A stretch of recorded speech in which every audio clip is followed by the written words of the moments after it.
Boom, boom, boom.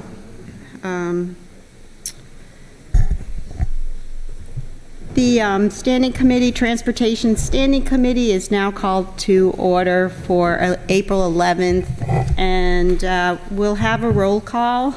I'm Alderwoman Ellie Tierney, Ward 1. Alderman Mark Rodriguez, Ward 5. We're awaiting Alderwoman Rhonda Pindle-Charles. We haven't heard otherwise, but we have a quorum. We have our colleague Alderman Ross Arnett here as well. Approval of agenda. Can I have a motion to approve the agenda? Move to approve the agenda. Second. Second. All in favor? Aye. Aye. Approval of the minutes. We have minutes of the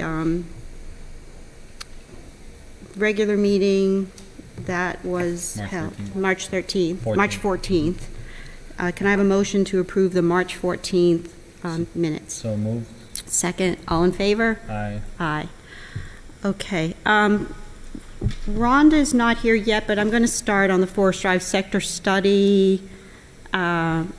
I know I talked to her yesterday about her task force, and we know how she feels. Yeah. So, no doubt. My understanding is that we're moving forward with comments, and that I believe they're going to get back to the Planning Commission, and the objective is to move forward with acceptable elements of the plan that we can move forward with the comp plan. That's the objective. I don't know where the Forest Drive sector study is going to go, but notwithstanding. If I may. Yeah, Alderman Arnett. The Rules Committee discussed this yesterday, and Pete and Dr. Nash suffered through that sausage making. But we want to continue with the committee efforts to make comments on the Forest Drive sector study. We all have been asked to go back to our various constituent groups and collect comments from them, which I've been doing from Eastport Civic Association. And we're all encouraged to submit our own comments, which I'm still working on mine. But the notion is, we've sent this back to the Planning Commission. We ought to let them know why we, or for what reasons we're sending it back. I think you're meeting on May 2nd. So we're trying to get information to them before that meeting to help with the discussion at that meeting. So Rules can still act as a clearinghouse for information from other committees, or they can send it directly to planning staff and to the Planning Commission. So, well, I was wondering about that. So Rules is not really the clearinghouse. They just need to be informed of what we send to planning. Well, we're trying to be, maybe coordinating is a better idea, but just so that we have a sense, all of the people on the council, all the members, know what everybody else is doing. Plus, we definitely want to get information from each of our community constituent groups and get that onto the Planning Commission. I know both Ward 3 and Ward 8 have been working on this and are preparing to get things forward. So, pardon me? My Granicus is working. Oh, you didn't want the password? It's kept, yeah.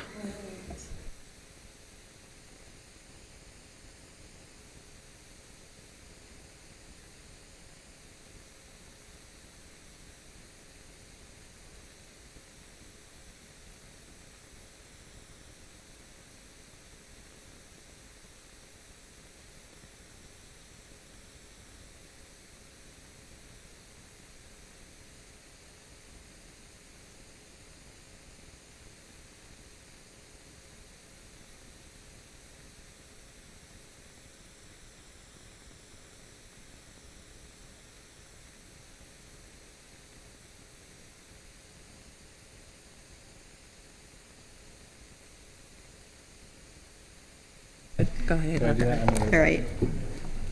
Okay, so previously I sent planning. Oh, no, I'm fine. I just, yeah.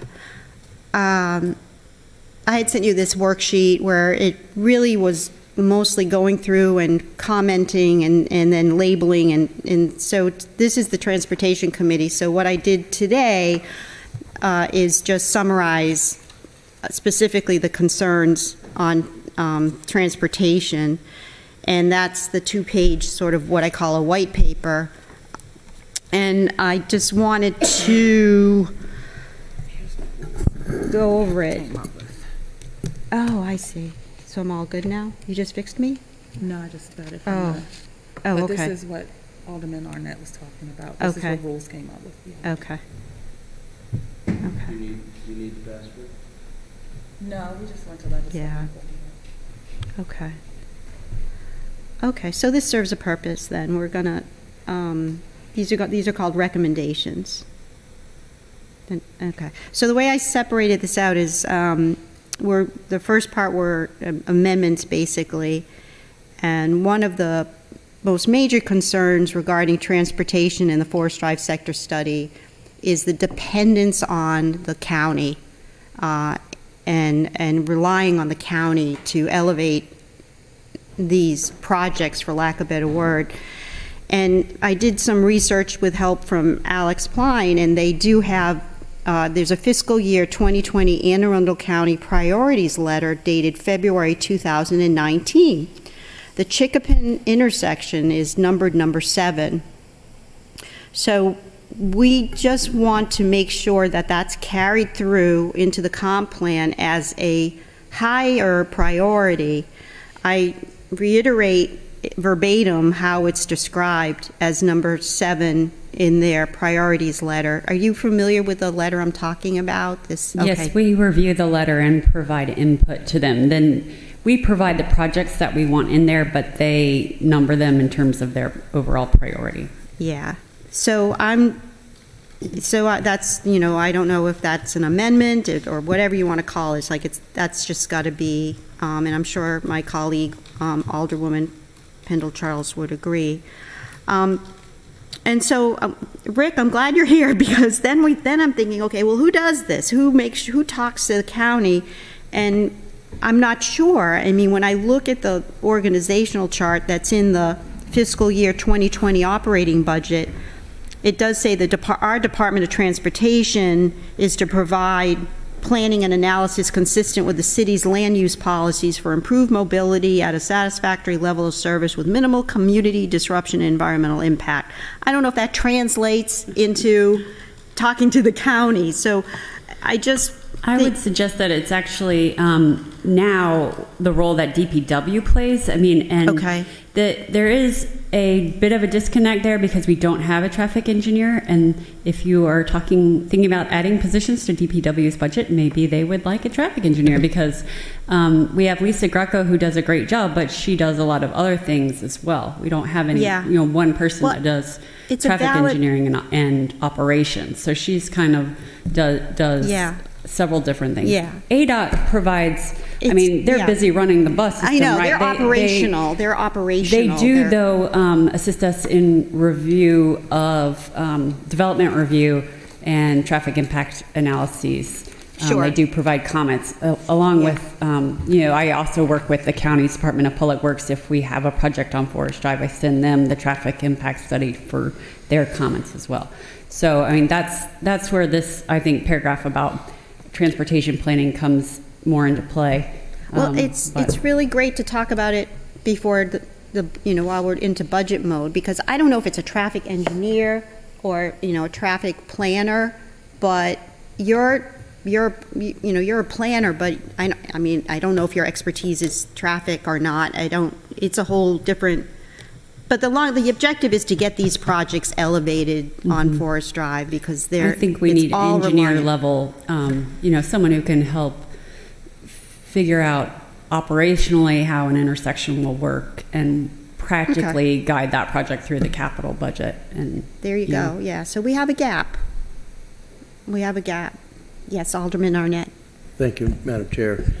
I would say in that regard, now that we're starting to look at the budget, I was shocked at the lack of interleaving between the solutions in the Forest Drive sector study and the investments in the CIP, as in none. That's not true. I think there's Trailways, signals, well, I'm Thanks talking to you. the about Forest Drive sector study itself, hiker Right, biker. I right. mean, there's a lot of overlap actually, which is one reason why that time out, project time wasn't. out, please, Okay, sorry. time out. Not in terms of dollars. $573,000 for Forest Drive sector study over 5 years. 3 stoplights, I asked for 8, 3 smart stoplights plus the one that Rhonda's ward is getting. So in terms of all of the solutions that are discussed in the implementation Appendix E, it didn't carry over. I'm sorry, And- I wasn't clear. That $500 that's in there is really a placeholder, really for more design and feasibility work. I didn't want to put a lot of money in there because I'm not sure what you're going to approve. Typically, we don't put things in the capital budget until we have an adopted plan. So it's more of a placeholder than anything else. However, I was referring to other capital projects that are in there that do overlap with Forest Drive and the recommendations in that plan, like the signal reconstruction and trailways and a few other projects where it's kind of taking a different approach, not a geographical approach, but is addressing some of the same issues. So the single biggest concern I hear expressed about the sector study is that we know we're going to get the changes in community character, we the community, but we don't think we're going to get the mitigation. And therefore, we don't want the change in community Why would character. you get one without the other? Because, first of all, as Alderwoman Tierney just said, most of Forest Drive in this corridor are in the control of the city. And so making Forest Drive a complete street is not in the city's hands. That's why there's a group, in fact, Alderwoman Pendle-Charles is working on legislation which I think will be submitted on the 29th to establish a city, county, state task force to look at this, because unless we're going to combine the jurisdictions and get agreements, we're not going to get the mitigations that we need for that sector study. Well, the county has a complete streets policy as well and a new multimodal ordinance. But So the county told us at the meeting at the Hillsmere Library that they have no plans within the next 10 years to invest any money in the Forest Drive corridor. for their own Because- capital budget, Well, right? Yeah. But that doesn't mean Where's if that? we had a development and they were required to do mitigation, that the county wouldn't let them do mitigation. that does not strike you as being kind of a piecemeal approach to the whole thing? That we'll just do the mitigations as projects come in?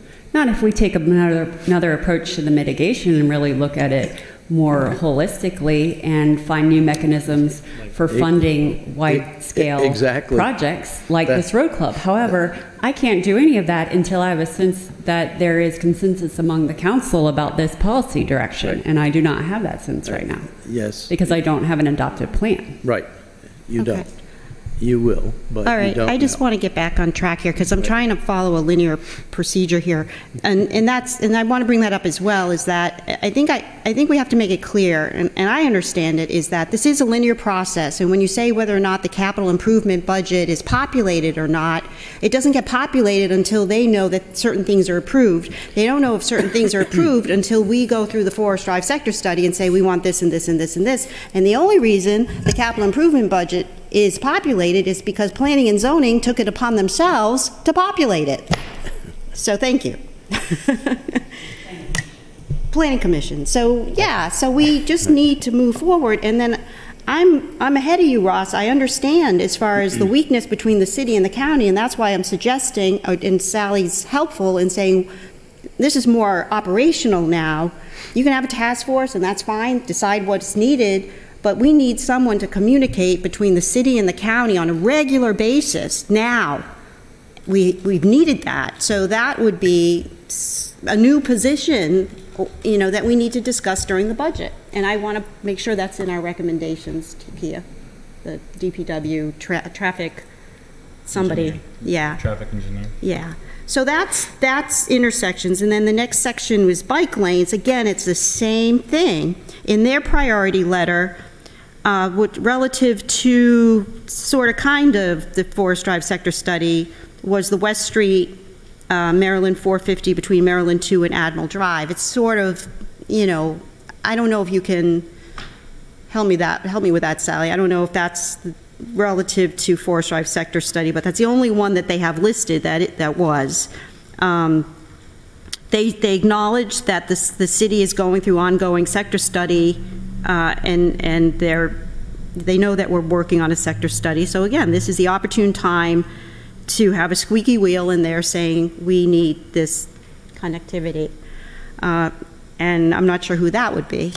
Any suggestions on, do you know where I am on page 1 there, on the bike lane? For West Street between Maryland 2 and Admiral Drive. Yeah, that's sort of Upper West Street. There was, they didn't have any bike lane stuff listed for that I could overlay with the Forest Drive sector study. So Right, because Forest Drive is a county road. So the priority letter is to MDOT, and it's basically a wish list from the county to the state of what they want for state facilities. okay, so of course, yes. A pedestrian-activated, rapidly flashing LED crossing at the Zips Cleaners, which is, Pearl Street? West and Parole. On West Street. Yep, and going over to and Parole, yeah. I would add that as at least as important as bike lanes. That the crossing, but from one side of West Street to the other, a pedestrian-activated, it's called a pedestrian-activated rapidly flashing beacon.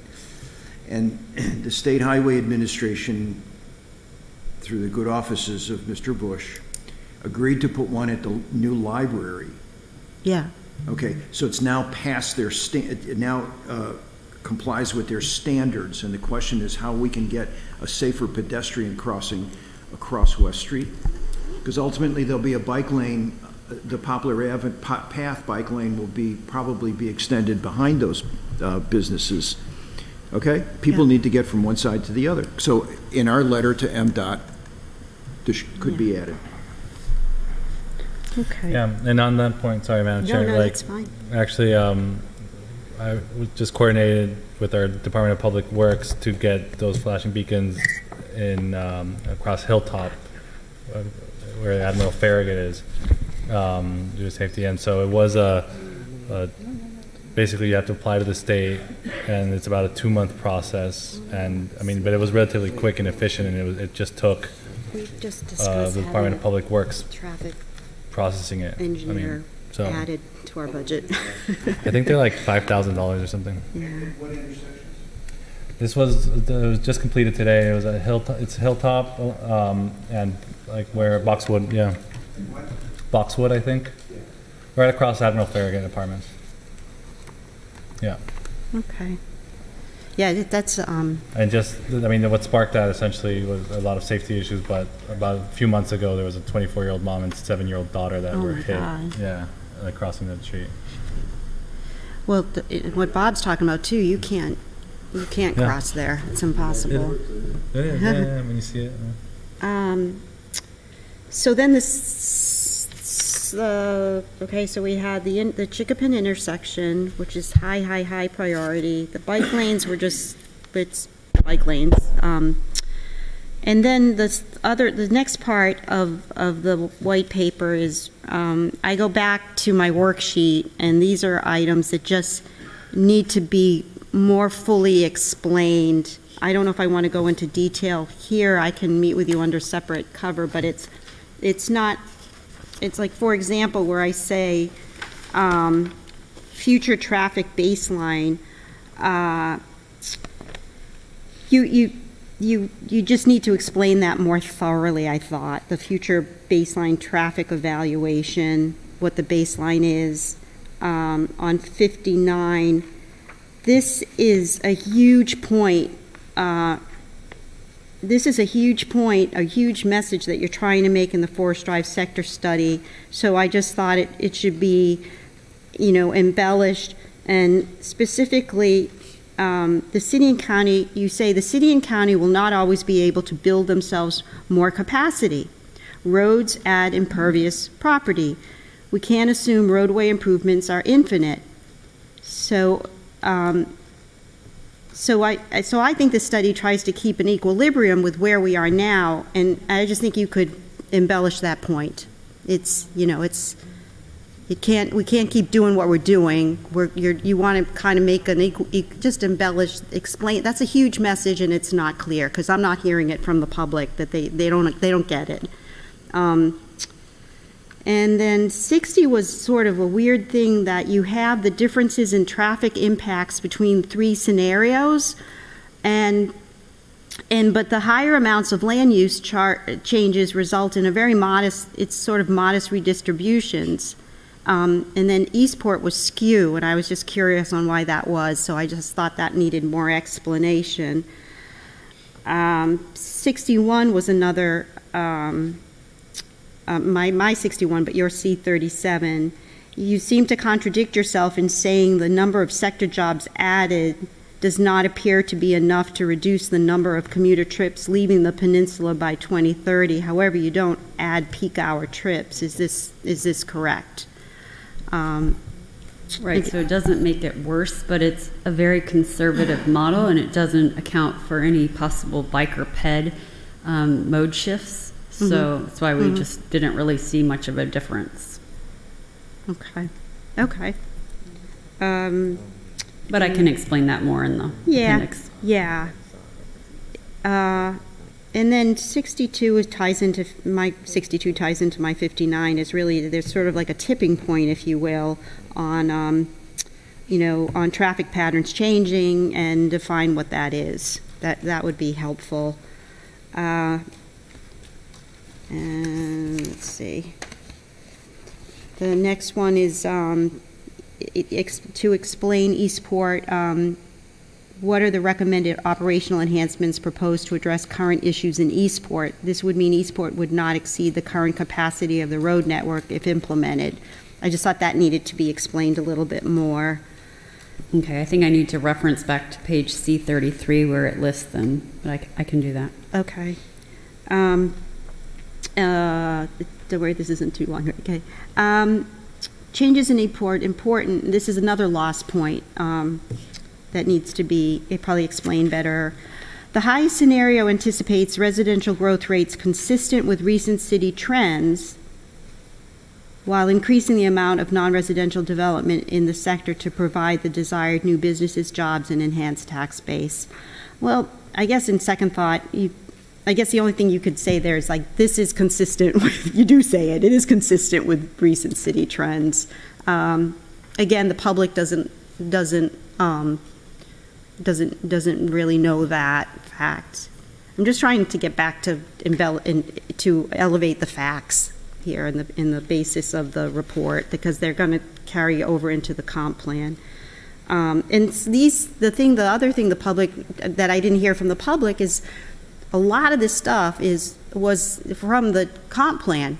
If a lot of it is, you know, the definitions and all this stuff, and you know that. I just anyway. So quickly again here. Okay, yeah, this is kind of hidden. I don't know how you can unhide it, but the streetscape project recommendations on Tyler, Bay Ridge, and Skipper's Lane would be nice to prioritize or get maybe somewhere else in the report as a priority item. And then last but not least, this is the category of items to explain more fully in the final report and/or the comp plan, is the adequate facilities seems to be a very, for lack of a better word, a very holistic approach. And what do you mean by that exactly? I mean, it just doesn't, like, it could be more specific. I think we have enough data to make it less warm and, I probably can talk to you under separate cover on that, because that's a Okay. whole big section, inadequate facilities, but, That section was really just meant to kind of start a discussion of what a new APF Is could that- look like, okay. but, I guess that's it. So it doesn't have to go further than that? Is that your no, thoughts? it's Okay. just to kind of give people ideas, but. Okay, so if that's the objective, then that's fine. Yeah. Okay. I mean, I could either develop it more or No, I remove mean, then it gets or, into the law office stuff, Just some miscellaneous comments. I thought be more clear on what will trigger bus service. Optimize opportunity areas in zoning to leverage needed transit. You suggest a minimum of 7 units per acre. But, you talk about, what is does that make sense? And then we support the incorporation of signalization in fiscal 2020 capital improvement plan. That was on page 30. We, generally speaking, we support, stop me if I'm wrong, we support all the roadway recommendations referenced in the Planning Commission's review.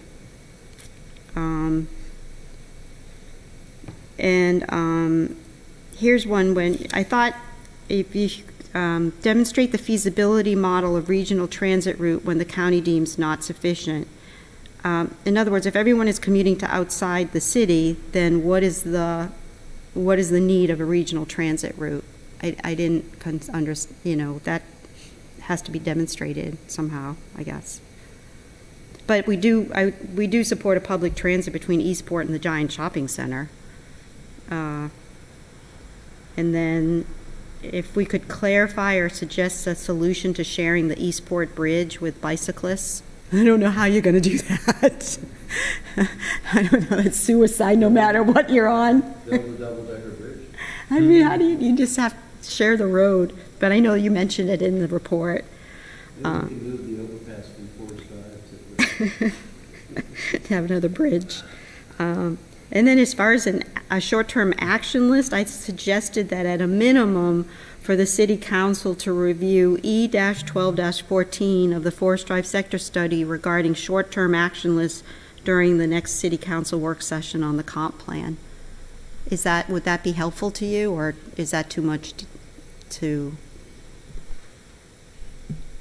I I don't know, think it's just so. to have some kind of framework on, I don't know, maybe we're not there yet.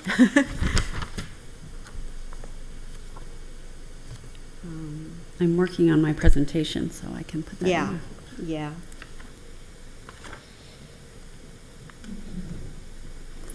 I don't know, I'd leave that, I mean, the agenda is the comp plan, so I don't want to screw that up.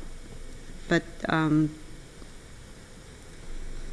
how are you going to do that? How are you going to translate short-term suggestions from the Forest Drive Sector Study or the implementation plan from the Forest Drive Sector Study to the comp plan? Yeah, right. So I don't know how to answer this because this is the topic of conversation at Rules for the most part, how the process is going to work between the Forest Drive Sector Study and the comprehensive plan, the next comprehensive plan. The idea would to be roll the Forest Drive, whatever the ideas and concepts can come out of this gets rolled into the comprehensive plan Yeah. for this specific area. Yeah. Historically, the city does a new comprehensive plan, but pays no attention to the previous sector plans, and we still continue to reference those sector plans in some form or fashion. Yet, technically, your new comprehensive plan has surpassed what was in that plan. But somehow we keep bringing them forward. If it's relevant, it should be brought forward to the new comprehensive plan. Yeah. If it's not relevant, it Yeah. had its time and place, and we're done with it. Yeah. So Okay. I've expressed this to the Planning Commission, I've expressed it to everybody, that of all the sector plans that have been done to date, part of what our mission right now is going through those with our consultants and saying what's relevant, what's not, bring it forward. Obviously, a lot of this would be relevant, including the short-term ones, as we roll into Yeah, okay. the next comprehensive plan and bring this all forward. Okay. It could be done by reference, but, to me, Yeah. we would roll it right into the new comprehensive plan. That's why we need, at some form or fashion, acceptance, resolution to what is, or, a consensus of what we think is in this, we believe in the Forest Drive sector study, that we can move forward with the comp plan. Alderman Arnett doesn't see the difference between the Forest Drive sector study or the comp plan at this point in time. He thinks they're one and the same. So I'm trying to differentiate the two slightly. Alderman Annette, explain yourself. Actually, though, because I take it that people are taking some umbrage that the council is taking such an interest in the Forest Drive sector plan, but I think that's because, to a person, we believe that there's a hell of a lot of good work, and also the format of it. I mean, I've never seen anything like Appendix E before. I think that is just an incredible step forward. So I think we're also having a problem separating the two, but my gut was that this would set the sort of the template for when we expand it to the other third of the city, we would be following the same kinds of processes. Absolutely. We were thinking that through the whole time. So that is why we're saying, hey, we better get on this and understand it and make our comments. Not because we're trying to kill it, but it's because we're trying to understand it and trying to let you know what we in our communities think about various components of it. It's because we're taking it so seriously that we wanted to remand it back, want to have the joint meeting with the Planning Commission, at least one. At the Rules Committee, we talked about probably two. An initial one where we can have a dialogue, and then a second one where we can talk about where we've come in this process. So I think, again, I hope that negativity has not been conveyed. I don't hear any of my colleagues on the council being negative about it. In fact, quite the contrary. I think we're really immersing ourselves in it, trying to understand it. We are getting feedback from our constituents, and there is some pushback, mainly from fear. It's the specter that is the thing that they just assume the worst. And so what we're trying to do is to calm the people that we are responsible to, who we're their only vehicle. And so that's why, and I know it's slowing down the process, and I get that. I think there's no doubt in my mind, at least my vote is going to be to adopt hopefully somewhat adjusted sector study plan by resolution. We talked about that again at Rules, that we're expecting a resolution, a new resolution. I didn't want the old resolution to be withdrawn. I thought we could postpone it, but keep it moving so that we could get this work done, get our reactions back, get it all sorted out, and move on. So I do think of them as pretty much the same. One's going to step right into the other. And I hope that's what's going to happen, because the appendices were really very valuable. See, all of the work that went into Appendix C in terms of looking at the traffic and the studies, the alternative models, that's where you've always wanted to go, Pete, right? I mean, it is that kind of analysis. So anyway, I think that I am a little worried, because I'm going to be coming up with a number of comments like Ellie's, or at least in order of magnitude. Rob is working on some, and I'm worried that we're going to hit you with a whole bunch of individuals' comments instead of trying to do some process where we pull them together and make them a little more consistent, and in fact have dialogue with each other before we send them to you, so that we come to a meeting of the mind, that I understand what's in Ellie's spreadsheet, she understands what Rob's comments are,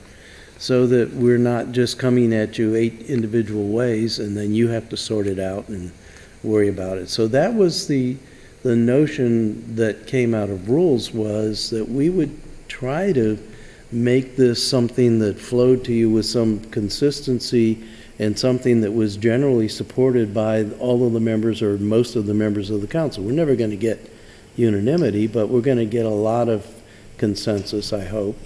And of course, now with the budget, we're going to be doing that and the budget. So it's going to be interesting to see which wins that horse race, but we now have the 2nd of May as our deadline to get this done. So we'll see how it all works out. Is there a deadline for the Forest Drive sector study?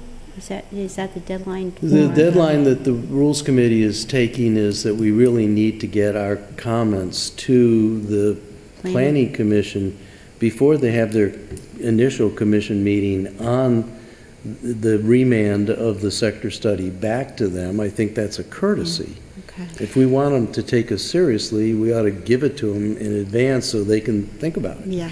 Right. Well, that's great to hear, and I'm glad. It sounds like we all pretty much agree on the process. May 2nd is the first time they're going to be talking about it, the Planning Commission, but I know it won't be the last time. So even if you don't have everything to us by May 2nd, we'll keep working back and forth with Planning Commission and the standing committees to move forward. Get your individual comments in. Yeah. Even if you don't have time to do a whole synthesis and go through all of that, okay? And Yeah. in a sense, but that's each individual alderperson's homework. We've gotten, And we're waiting. I've given a draft. I told you when we had lunch. It's that fine. I was working on. I've given it to Eastport Civic Association. Get it to us. And they've reviewed it, and they're going to come back with their response to that. Because what this is, you're absolutely correct. This is the run-up. This is the practice. This is what we wanted when we set this work session with the council, which is to get the council to look at what do you want. Okay? Yeah. And we're beginning to get to levels of specificity, and we're beginning to get to levels of understanding of the whole planning process. Right. That's valuable, and it will push us forward. So I'll see you on the 18th. Alderwoman Pendle Charles. Thank you so much, Madam Chair. First of all, I apologize for being late. My cousin's wife passed away, so I was at the wake.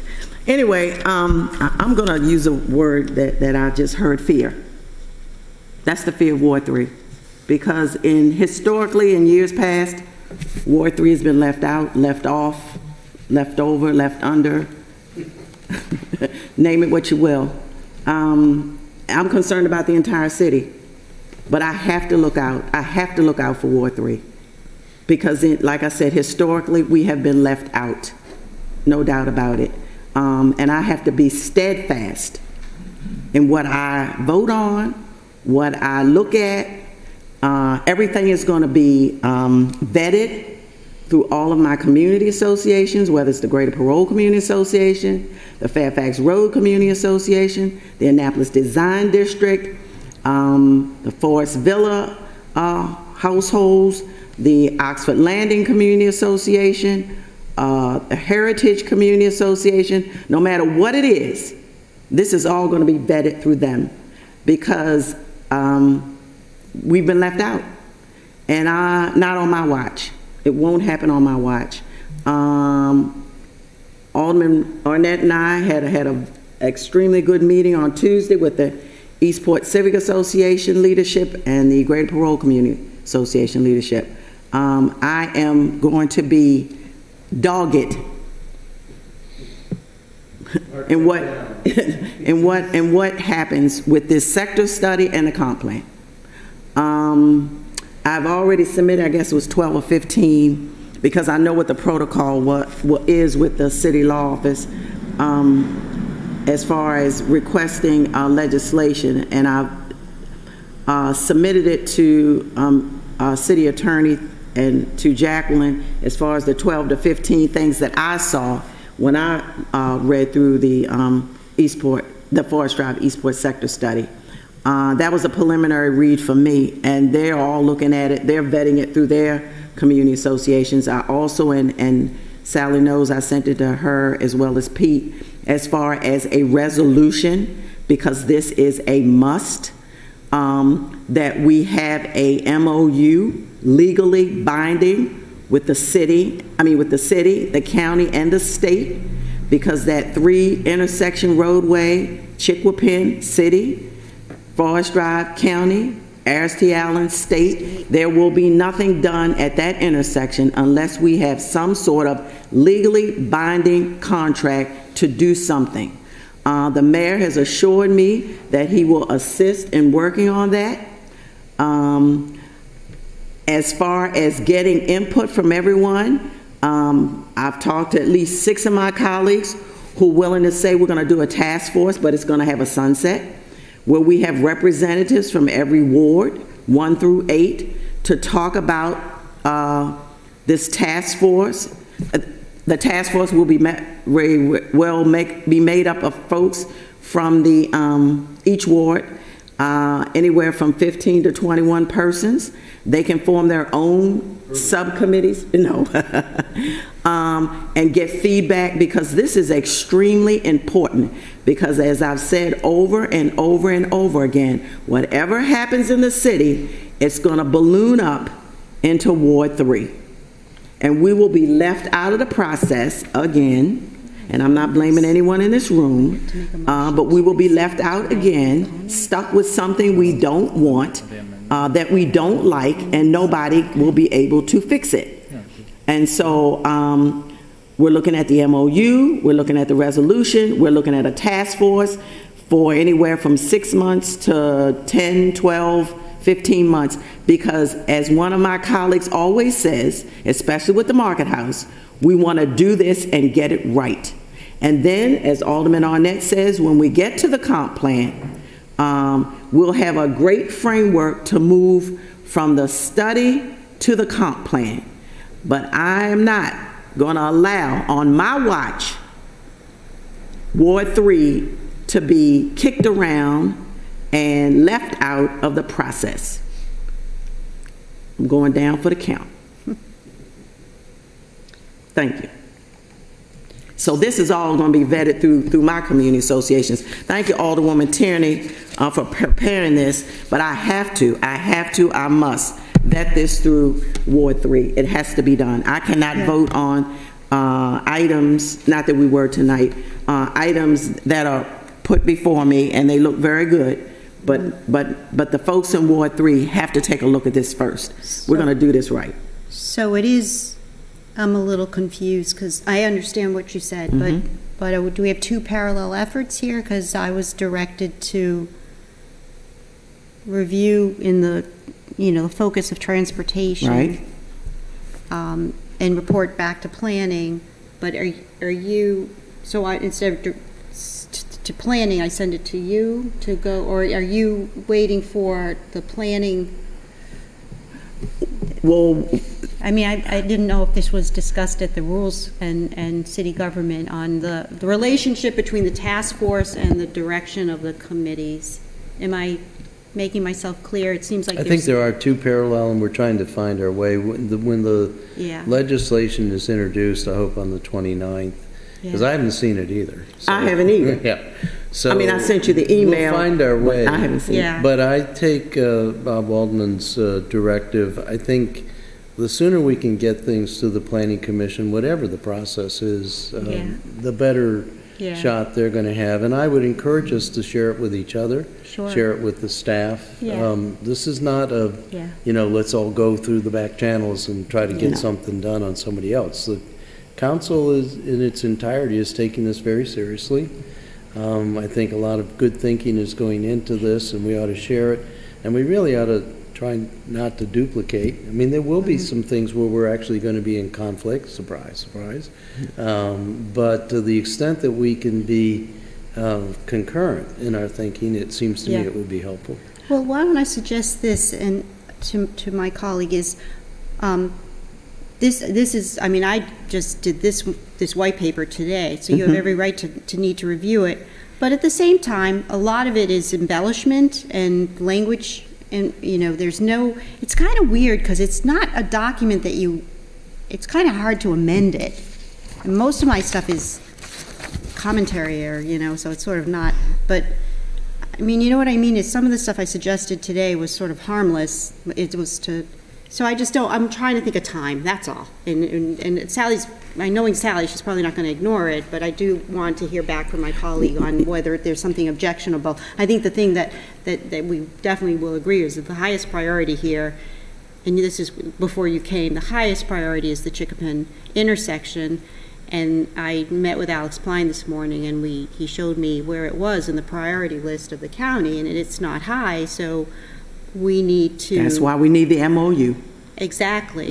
and then there was also suggested is that who is our point person on our side in planning and zoning to talk traffic? And do we need to add a person in the budget? Well, I know Alderman Arnett and I talked about with the task force adding a person on there from the Planning Commission.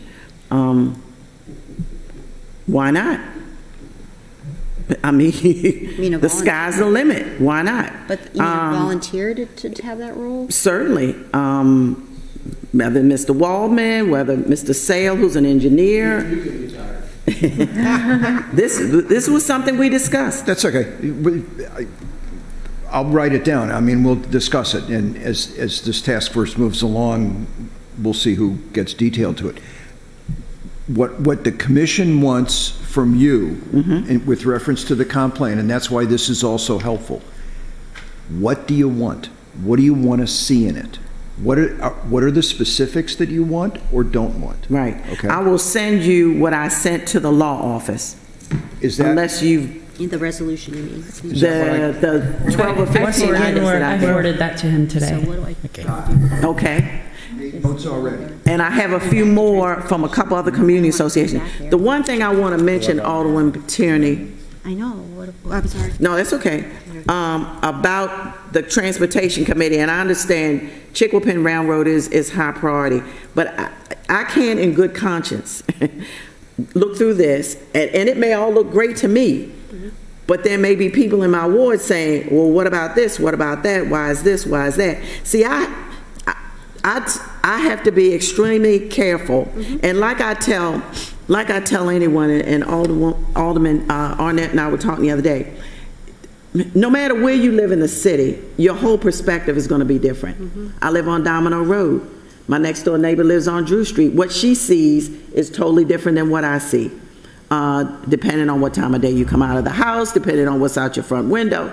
It may look fine to me, but I had some comments from the Forest Villa community. They don't want that path going back there. They have senior residents back there, and they're afraid that it's not going to be public safety, a good public safety move. So I wouldn't necessarily think of that, but they immediately said absolutely not. So I'm saying all that to say this. What I may see looks really good and palatable, and they may come up and say, no, we don't want this. And that goes for, and Alderman Arnett and I had a long conversation.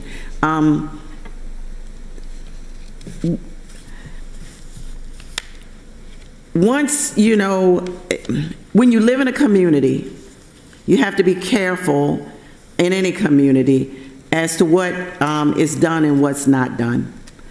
Because at the end of the day, and he heard me the other day, when there's a problem, I get the 10 o'clock knock on the door, p.m., the 12 o'clock midnight phone call, Rhonda, fix this now. Nobody else is going to get it but me. I've got to live with the residents. I've got to live with what's done. And this, to me, is extraordinarily important, as Alderman Arnett said, and as everyone on this dais knows.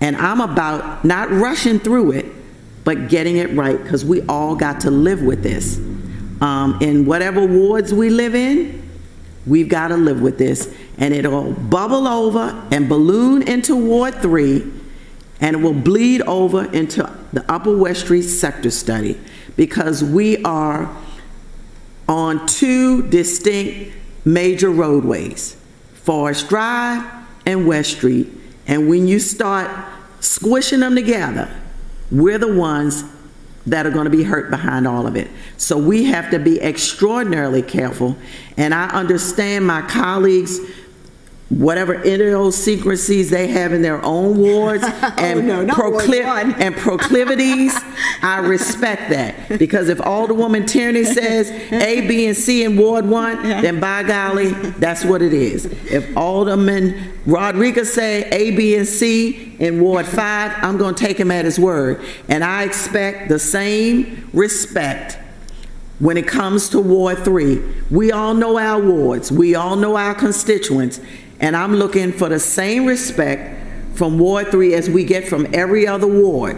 But to me, this is probably, since I've been on the council, if not one of the most important things we're going to do, because it's going to affect Ward 3 as we all proceed westward out of the city. It's going to be Ward 3 that gets the brunt. And the other thing is, and as we all know, we have no control over what goes on at the Annapolis Town Center because of the zoning, the Annapolis Mall, the Anne Arundel Medical Center, the Annapolis Harbor Center. We can't control any of that, none of it.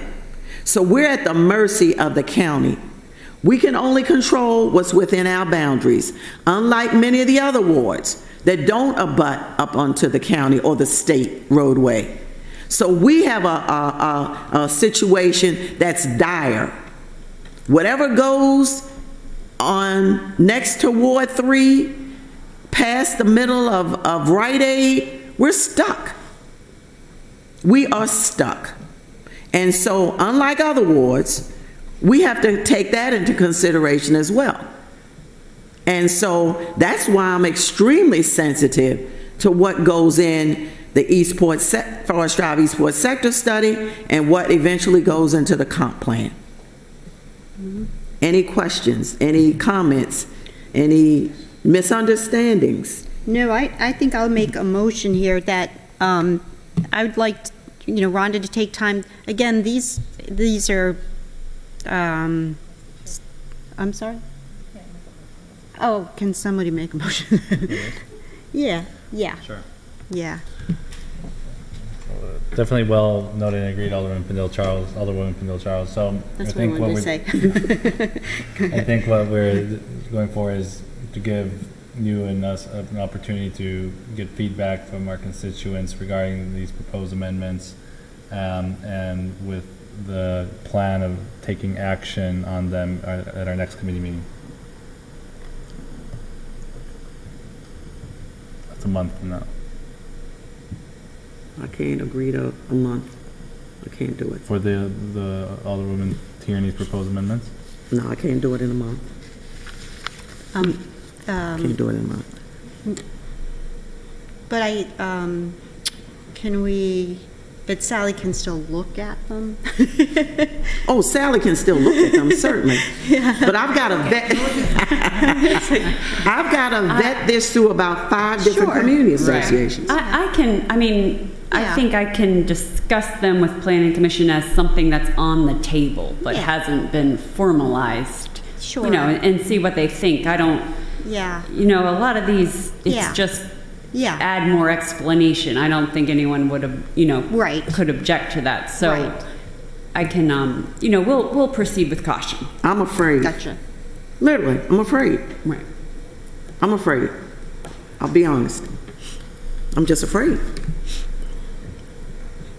Well, as you're reviewing them, let me know. I mean, but to what what Sally says is that a lot of it is you need to explain this more because we don't understand it. So, and I applaud you. Thank you so much for it. But and as I understand you did it today, I can't. No, I understand. I can't do it. No, I just can't. Understood. Could I respond to Alderwoman Pendle-Charles, especially since we have this new working relationship? Yes. This is important because we've delegated our land use authority to the Planning Commission. This is our opportunity to be involved in the land use, and I think we should be cautious. I have to do the same thing with my constituents, but I think we also have to continue in an iterative way to move forward. This will be coming back to us. If it goes the way I think it should, it'll be come back as a new resolution. So we'll have, we can do this 10 times, resolution after resolution. So I wouldn't I understand your feelings, but I wouldn't be too afraid. It's not going to get away from us. We're going to stay on top of this. So I can't do this to my residents. Sure. I just can't. Right. I really can't. This is the start of the conversation. I can't do it. This is the start of it. This is getting people to start thinking about it. Yeah, what they want. That's and- good. It's good. Yeah, it's great to It's get good. them involved. Keep it up. I have to do it. Do it. I couldn't sleep tonight. I'll Do be it. honest. Do it. Yeah, It's we need more, that. probably more effective to do it this way than some kind of online surveys and so forth. So it's, what you get as feedback is what we're going to get as feedback. So carry on. Okay. Okay. Okay? So was that helpful? I Yes. think we've concluded on that. I think it's called an ID number now. It's not a resolution. And I'm not trying to make trouble for anybody, but I've got to go home. No, and your community. I got to go home. It's valuable. It's a valuable population, a much needed population to get input, and I commend you for that. Alrighty. Did you send this electronically today? I've not looked at my emails today. No. I just sent it to Kia. Okay. Can you send it to me and I'll send it out? Okay, all right, thanks. Alrighty. Okay. So I get sorry about not doing my No, my password thing. Sorry. No. Oh. I haven't done mine either. Yeah. So So. I'm Oh. Okay. So. To talk about the 04-19. Okay. All right. Special residential parking districts. I'd just like to do a background here. I think I gave you a hard copy of my thing. And I think it's the same one that I did for, but let's just go through. Okay, so dear colleagues, please review in anticipation of your vote for this blah, blah, blah, 04-19. Let me read it because this is important. For the purpose of transferring the residential parking permit program to the Department of Transportation and clarifying the eligibility requirements for resident, non-resident, and temporary parking permits, and specifying the restrictions on parking permits issued under the residential parking permit program. In your review of this parking ordinance, I'd like to give you background on the origination of the residential parking districts. This is best stated in the code.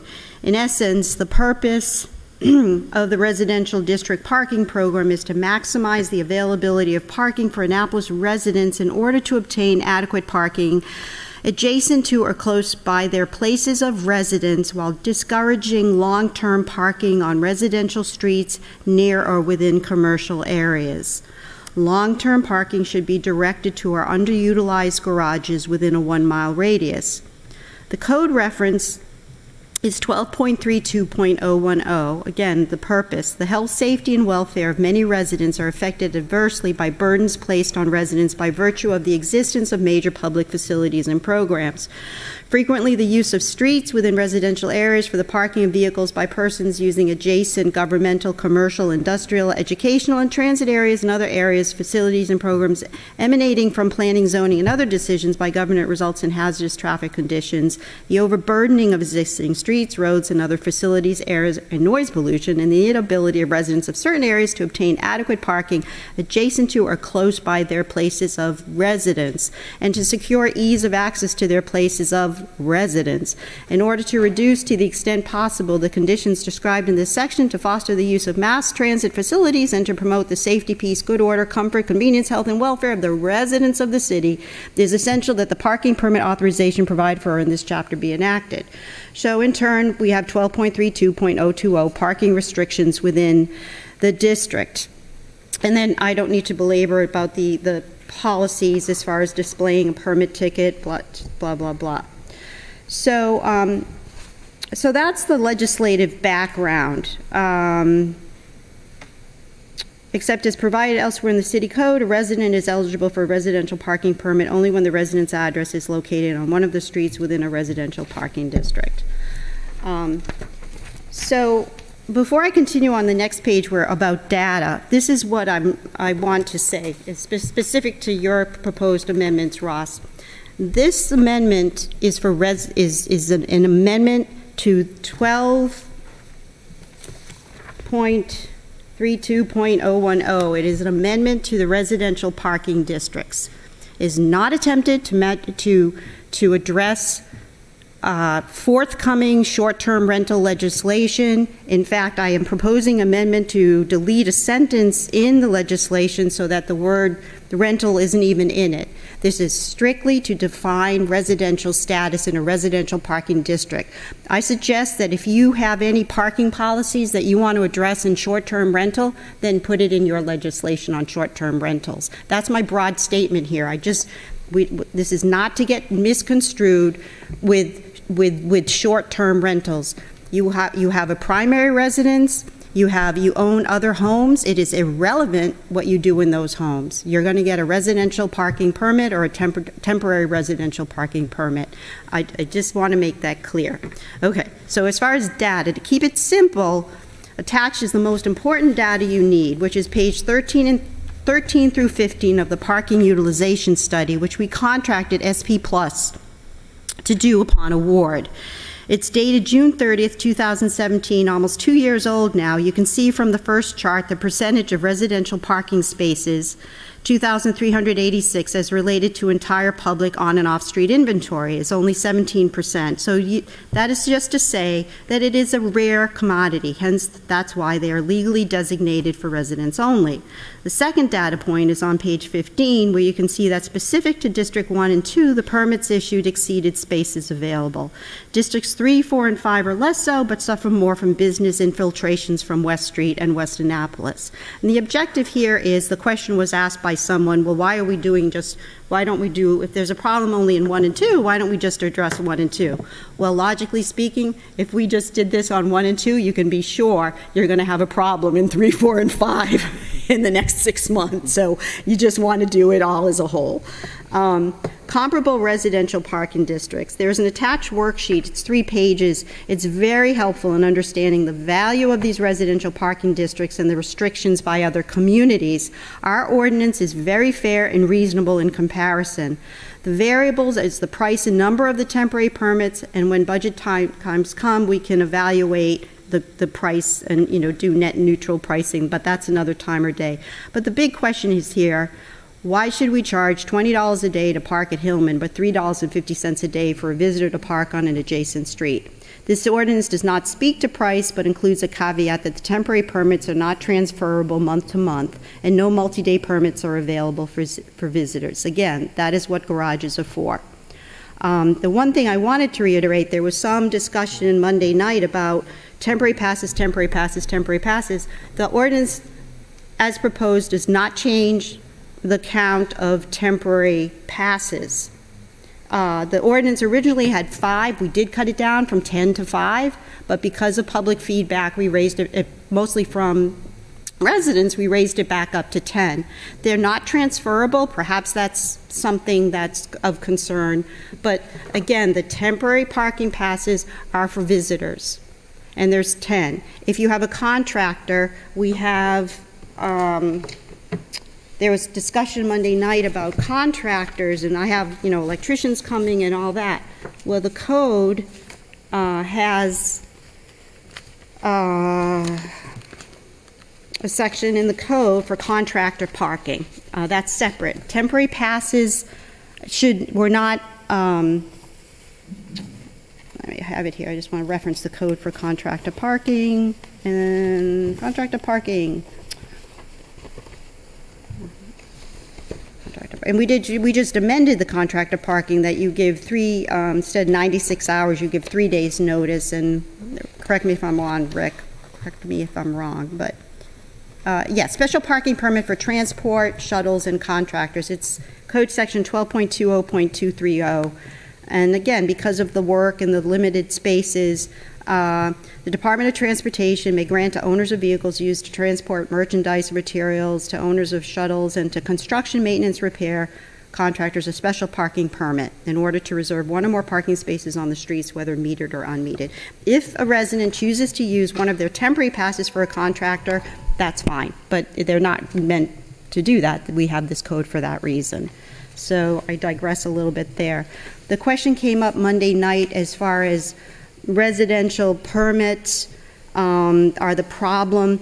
Well, the testimony Monday night sort of demonstrated that that was the problem, because there are a lot of the people that stood up probably should not have been given a residential permit. The question was also asked, well, what about the residents? Are they abusing it?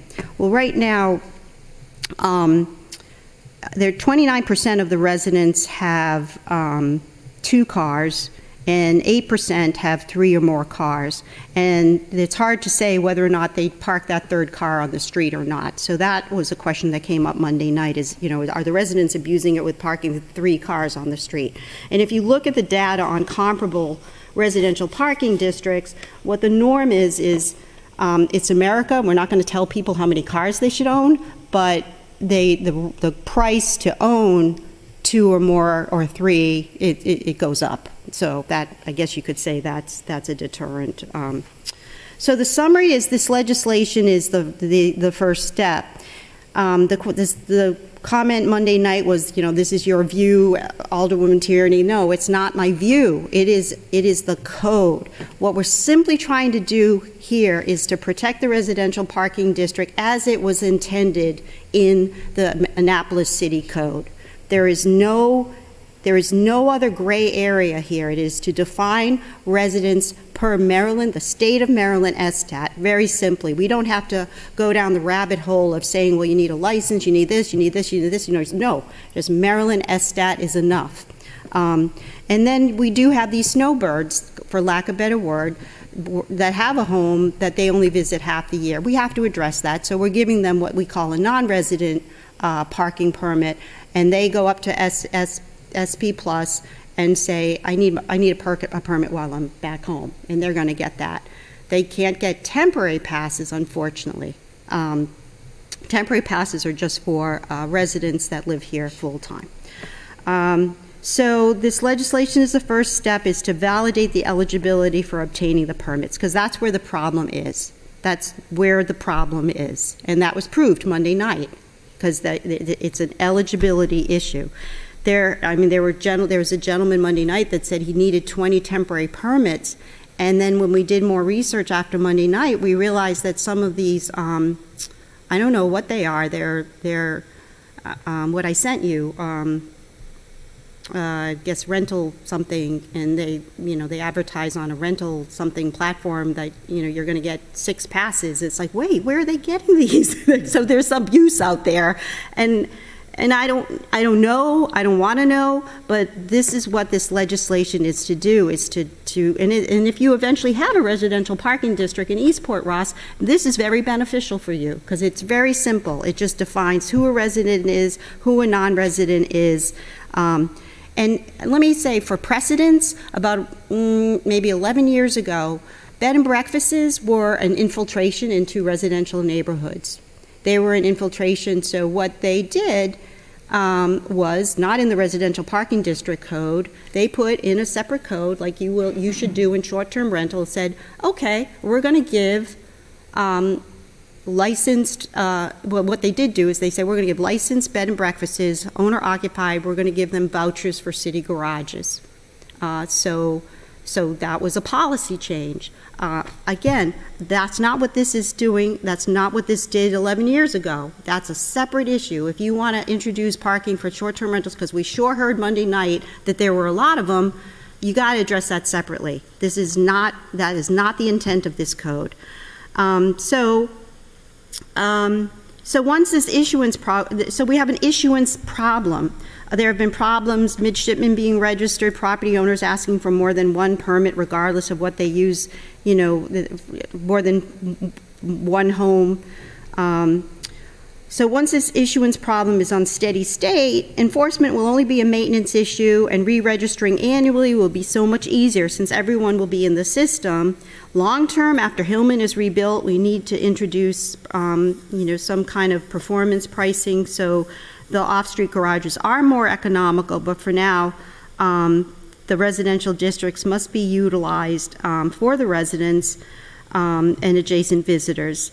And if we free up space, transient visitors who are shopping, eating, etc., and the adjacent commercial business can utilize the free, 2 hours. That's what they were designated in these areas. It was supposed to be an economic win-win with the residents and adjacent businesses. Because the dynamic that's happening now on weekends is that they're full, and they shouldn't be. The 2 hour, we have signs that say 2 hours or less are free. And that's so that people can visit Annapolis for 2 hours or less and frequent the adjacent businesses. So they have the 2 hour free parking. That's not happening because it's become a parking lot, and it was not code defined. It was not meant to be a parking lot. Whether that seems like it's a discriminatory thing, it's not. It's the code. Since the legislation, we listened to the public on the temporary permits. We didn't want to limit them, so I have a proposed amendment. Page 3, line 42, after lease, insert and, strike the comma. I think that was just wordsmithing. But it was striking. Well, but I wanted to strike, Amendment 1 was to strike the language because it seemed sort of draconian, and evidence of occupancy that is acceptable to the city. That was actually from another jurisdiction, and that was just too draconian. So my Amendment 1 asked to strike that language on lines 43 through 44 on page 3. Because, you don't want the city, and when I say the city, it's SP Plus. SP Plus is our agent. You don't want them to have that liberty to, so applicant is lessee of residential property located in a special residential parking district that is licensed as rental unit. Applicant must submit a copy of the lease, a copy of the current rental unit license, period.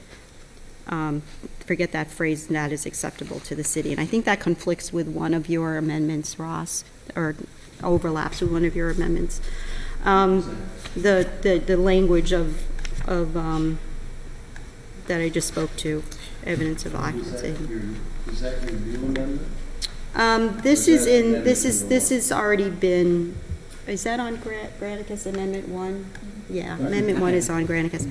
And then page 5, line 18, strike 5 and substitute with 10. So we went back to the 10 parking temporary passes per month, visitor passes per month. So that's all I have.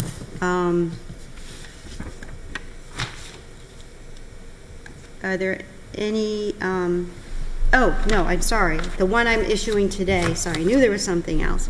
On page 6, this is just today. So I recommend amendment number 2, which is strike out page 6, line 13. Non-resident parking permits may not be issued to property owners whose properties are licensed for rental by the city. I think that's discriminatory. I didn't intend for that to be in there. I don't want this legislation to be misconstrued with any sort of anti-rental. So that, I want to strike that out.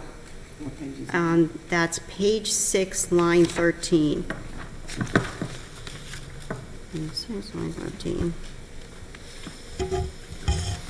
So 4, 5, 6. Yeah. So so that's the added paragraph of how do we define a person that's only here 6 months of the year. You know, they vacation in Florida, they come back. So we call that a non-resident parking permit to a property owner whose property is located in a special residential parking district, but whose property is not designated as the owner's principal residence.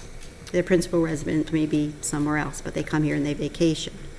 They need to park. So, so I just end it. I'm just, use of a non-resident parking permit shall be limited to the period of time that they occupy the residence. He shall submit proof of the property ownership and vehicle rental, and indicate the period of occupancy. And then delete that next sentence. Non-resident parking permits may not be issued to property owners whose properties are licensed for rental by the city. Yeah.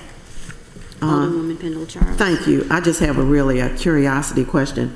And for lack of a better term, the snowbirds, normally, I know, but just to kind of give context, normally, just a quick question, are their addresses normally Annapolis or Florida or wherever they are, or you can't really kind of tell or say? That's just a curious question. Since this isn't their primary residence, in most cases, it's an out-of-state residence. Okay. That's what I assumed, but I just wasn't quite sure. Okay, thank you. We have Director Gordon here. Is there anything that you'd like to add?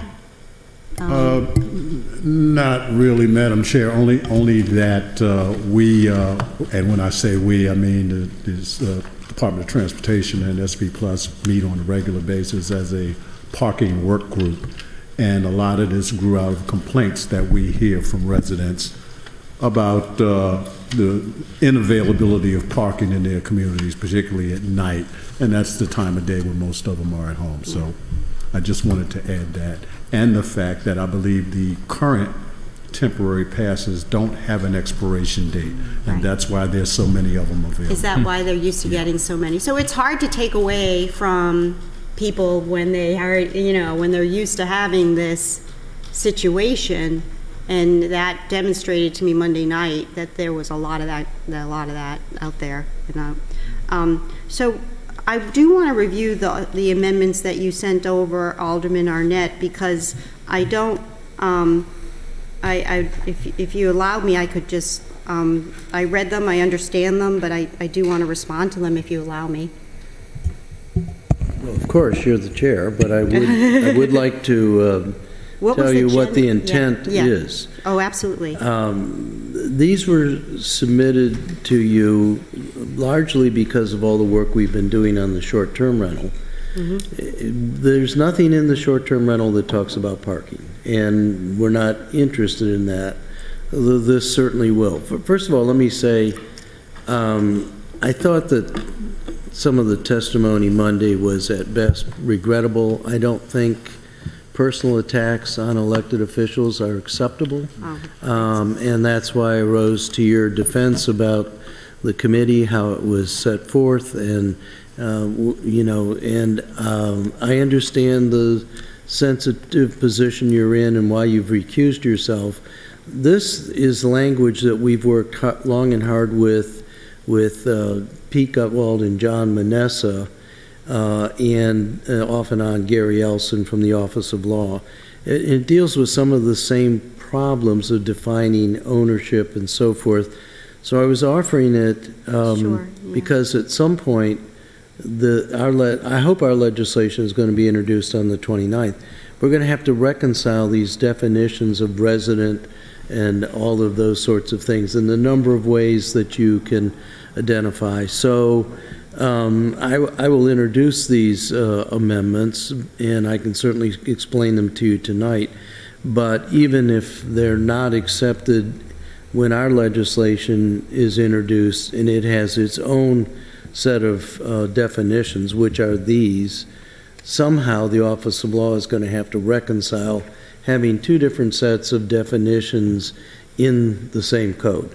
And so I was hoping to head off, and maybe some of these aren't going to be workable for you and the committee. That's fine, but it was in an attempt to try to get us as much as possible on the same page. Absolutely. The last amendment is one that I'm recommending that we put into a lot of our legislation, and this is something that really came directly from the enforcement people, which is there are a lot of people who are misrepresenting things, and they're doing a lot of other tricks to get around their residency status, whether it has to do with parking or has to do with rental units and those sorts of things. And there's nothing that John can use, John Manessa, to go after them unless we include statements like this in the code. And I think the Office of Law is starting to subscribe to that. So that's one that I think we want for the protection of the city and for the ability of the Office of Law. And I think really it's going to be something to warn people, don't try to mess with us, because if you do it, there's going to be consequences. So I would certainly strongly recommend this 9th Amendment as an addition to your legislation. For the others, we can go through it piece by piece if you want. I think that, as I say, it's simply to try to get the two pieces of the legislation. Amendment 3 is, and I think a later amendment where we're talking about requirements and really what we're establishing as criteria, and then later on it says that you just refer back to 1232.090 where the criteria are set forth. So that's some wordsmithing. You can take that for what it's worth to you. But the rest of this was suggesting to you language that we're going to be putting forth for the part-time rental properties, and it's stuff that's coming directly from planning and zoning and the enforcement people. So things like use of passport or other forms of identification of your official residence and that sort of thing. What we've worked for quite a few months on trying to get perfected for establishing residency, and I think are relevant to your parking legislation. So I'll leave my introductory remarks at that, and then if you want to ask questions. I applaud.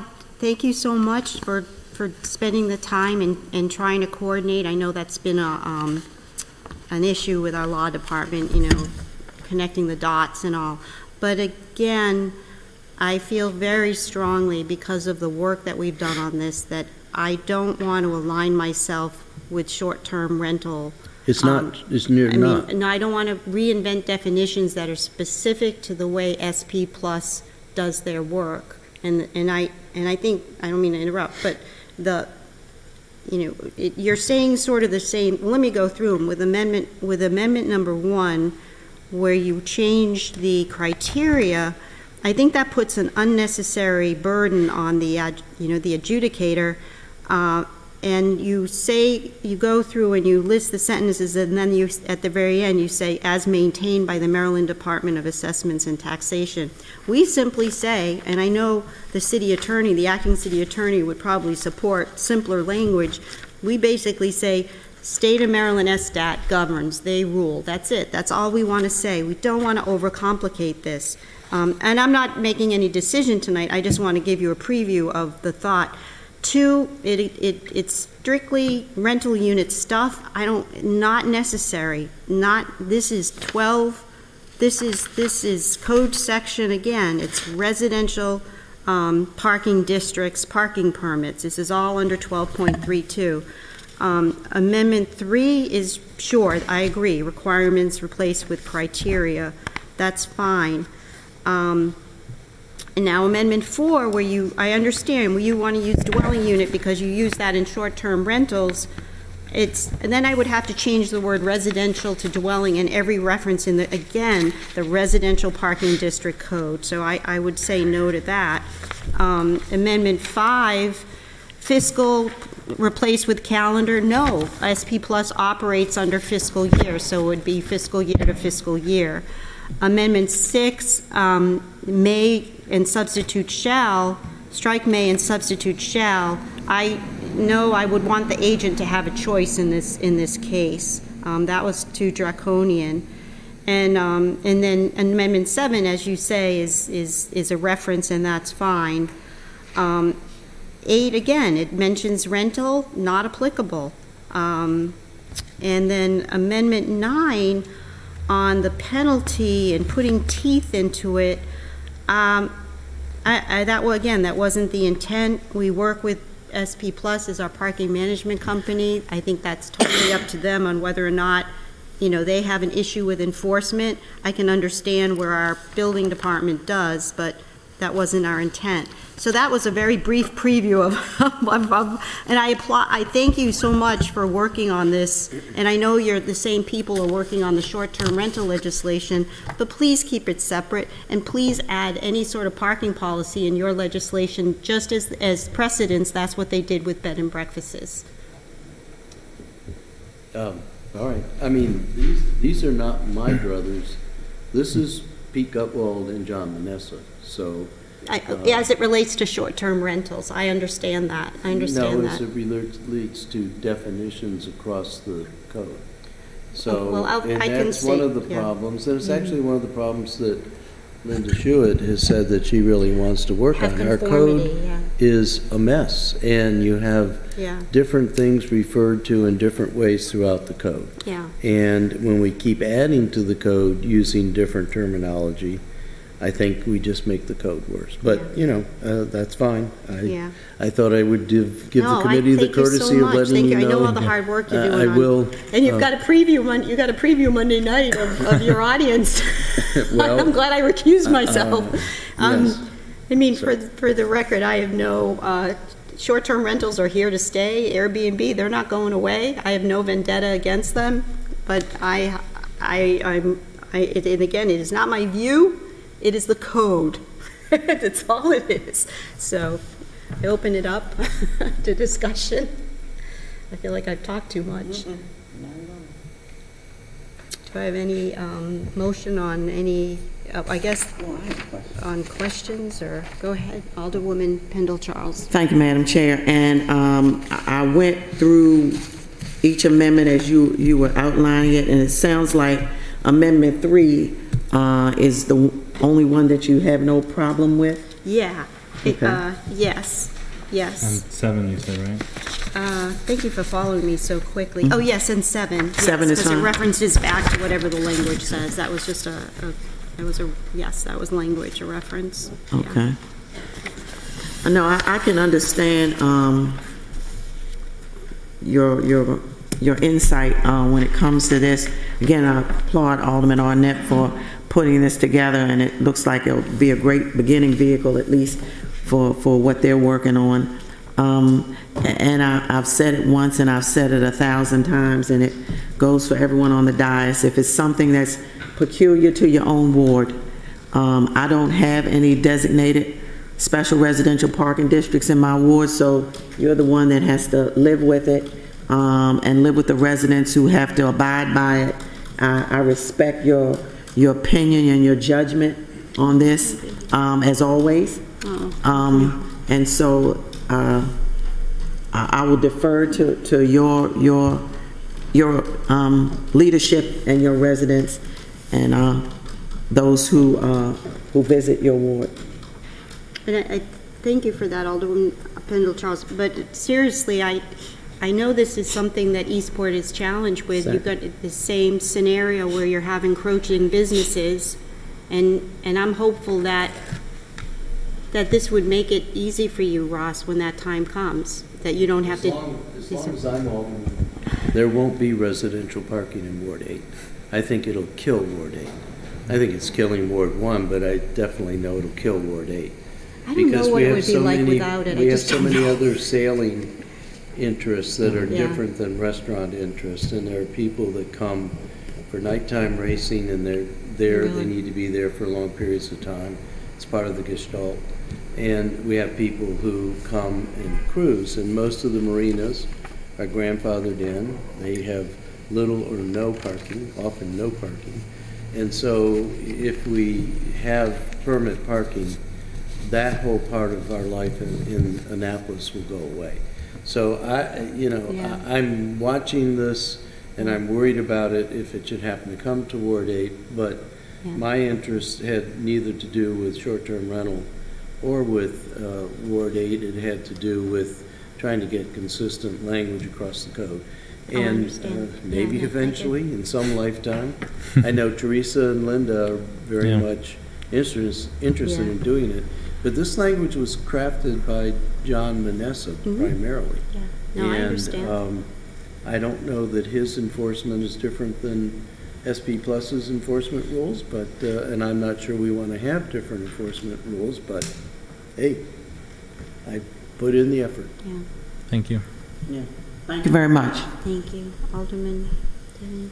Yeah, I want to echo Alderman Pendel Charles' comments and thank you for your leadership on this, Alderman Tierney, and your great effort on this and for that very exhaustive summary. It was good. I was going to say brief, but it wasn't. I know, it's awful. I meant it as comprehensive. I didn't mean it as like tiring. Well, I didn't mean it. no, it's fine. It's fine. Fred can tell you. But you're very clear with the intent, and so yeah. I would be happy to make a motion. I guess we can motion on the re- legislation and amendments that's on Granicus, right? Sure, we can make a motion to recommend your amendments and amendments Okay. 3 and 7 from Alderman Arnett. Okay. Your number 2 isn't on Granicus yet either. So you need to- Oh, yes, I almost forgot the language that I deleted. Do you have it now? Okay. Okay, so I have amendment 1 and 2. Thank you for that, Ross. So I have 1 and 2, and then You're we refer to... incorporating in your motion the one that's not on Granicus. Yeah, that's correct. Okay, all Yeah. right. Second? All in favor? Aye. And then make a motion to recommend 0419 as amended favorably. Second? All in favor? Aye. Aye. Aye. Thank you. Thank you for all your hard work, Chris. Thank you. Now we just have to... Thank you, Ross. Thank you. Thank you. Now we just have to rebuild Hillman. Yeah. Now you're going to close this out. Oh, my gosh, yeah. Do I have a motion to adjourn? So moved? Second. All in favor? Aye. Aye.